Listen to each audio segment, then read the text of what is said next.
the question and answer time.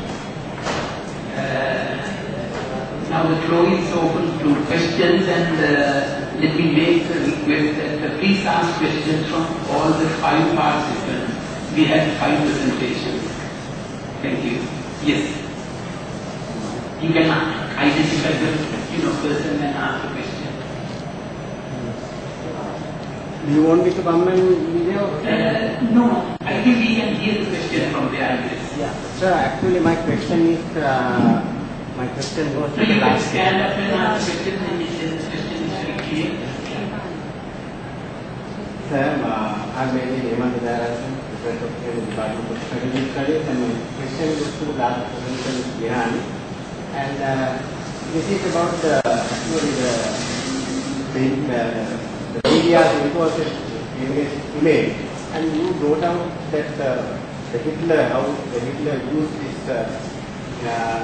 to change the whole Germany into a different context and go against the whole Europe in a war. But that actually, in a context, that was a classical practice of an authoritarian culture. Because the media was governed and controlled heavily by Hitler, his media minister, under the authoritarian rule of Hitler. But the things that you go through, everything is about advertising, maybe propaganda, but it is being functioned in as a commercial setup. So nobody is governed. It is about the competition. For an example, now the feminist model you are looking for, now it has become an international common model. Because even I can't figure out a typical Sri Lankan feminist model here. Because there are varieties. So naturally it becomes an universal brand. Coca-Cola, even McDonald's, even we take USA, even we take it is something very common, and it has become that, and we agree that media has heavily influence on it. So how do you view this now? Is it that actually the media is reflecting the part of the society, and society is reflected by media? So there is an interrelation between, and how can we blame only media for this? Because the society is also, if it is wrong, the society, the part of the blame should also go to the society. Thank you. I hope you like that. Yes, you did. Thank you very much for your valuable comment and question. Actually, in first case, I have used that Hitler's case to give some idea about it, because even the media studies that they commonly use in this part, when talking about effects model, what we call as hypodermic syringe model, we are using this as an example. I'm not going to talk about, and I'm accepting that even media is reflecting the society, because this is what we call as commercial things. They are think about these commercial values. So in that case, it is we cannot blame at all, but that's why it needs a kind of policy framework. That we are suggesting kind of policy framework, because it's not only in media, they are not reflecting, but they are generating new things. Okay, so that, and also they are doing these things by doing all these research, and there are research firms for these things. So we should have our own kind of a way to have this unbiased practice, to promote unbiased practice, not only relating to the media, but also that's why I'm saying that third party should be involved in this case. Yes, sir.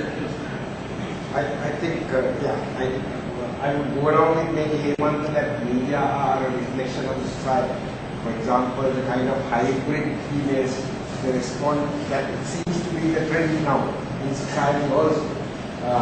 I must say I go along with most of what you say, but especially when you try to convey those happy looking mothers and all them that they are being depicted as domestic laborers, I think that is a little bit of an extreme position. Because really the other side of the coin is also true. You have heard Ian Director's song, yes, in a the cow, money. You see, the media is depicting as if husband, affection and child rearing is entirely a female function.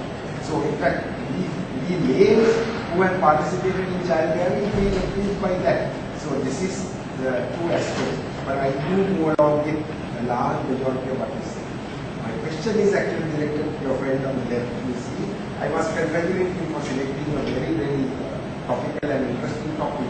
As regards other studies, I am not sure whether you looked at the great literature in the Postgraduate Institute of Medicine. Those are the MSc and MD dissertations. They are accessible on the web. Did you look at those? Well, I mean, I think there are some studies on person's choice. But of course, your choice was patient's choice in a medical emergency or a hospital.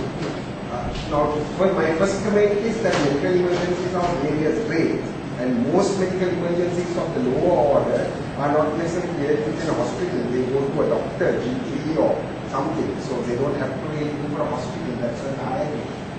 Second thing is, my very important question is, you didn't mention whether you obtained ethical clearance for your study.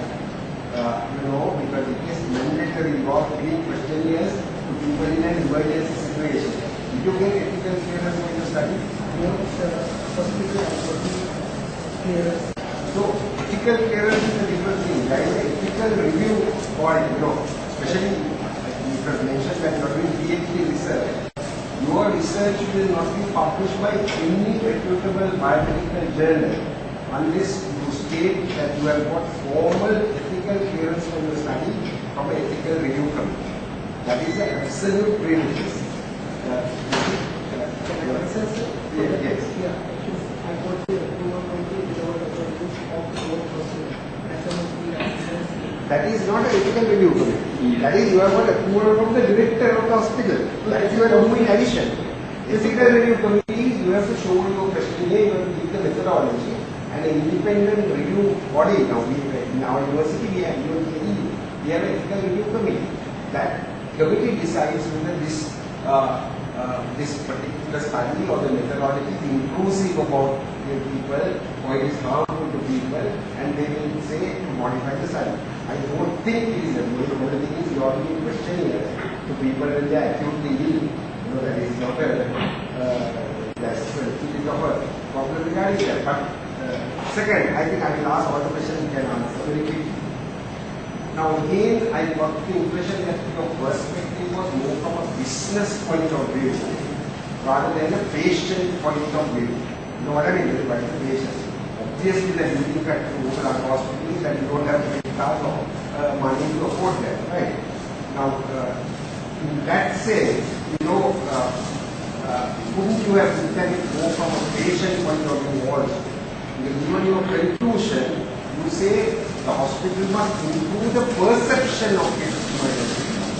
I would like you to say hospital must improve the quality of the emergency department, not the perception. That if you improve the quality of the emergency department and the services and the value for money, then the people will come to you. You want to just improve the perception by advertising on our things. Then for you to say that there are no medical emergency facilities except for a few big hospitals in Sri Lanka is completely wrong. All general hospitals in Sri Lanka have emergency treatment units and they are fully equipped to manage medical emergencies. And I think the patients are quite right when they decide to go to government hospital at the moment for emergency than to private hospital, with few exceptions. Let me answer one by one. First question is regarding about the ethical clearance. So I have taken the ethical clearance from the ethical committee of National Hospital as well as the Lanka Hospital. Yes. Coming into the my study here, sir, it is a business study. I did not look at the patients and it is a purely a business study. As you correctly mentioned, sir, many private hospitals, as I know Rana Hospital, the amount of money what we have spent to improve the quality of emergency care